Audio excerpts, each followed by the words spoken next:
ఉధృతంగా ప్రవహిస్తున్న మూసీ నది. రంగారెడ్డి జిల్లా చేవెళ్ల నియోజకవర్గం. రాత్రి కురిసిన భారీ వర్షానికి ఉవ్వెత్తున పొంగి పొర్లుతున్న మూసీ నది.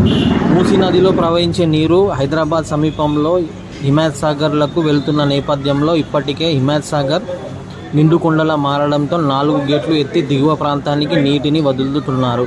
కానీ ఎగువ ప్రాంతాల్లో రాత్రి కురిసిన భారీ వర్షానికి మూసీ నది పొంగి పొరడంతో నీరు హిమాయత్ సాగర్లోకి నీరు ఎక్కువగా మొత్తంలో వచ్చి చేరడంతో దిగువ ప్రాంతానికి మరిన్ని గేట్లు ఎత్తే అవకాశం ఉందని తెలుస్తుంది. భారీ వర్షాల కారణంగా మూసీ పరివాహక ప్రాంతాల ప్రజలకు అప్రమత్తంగా ఉండాలని అధికారులు సూచించారు.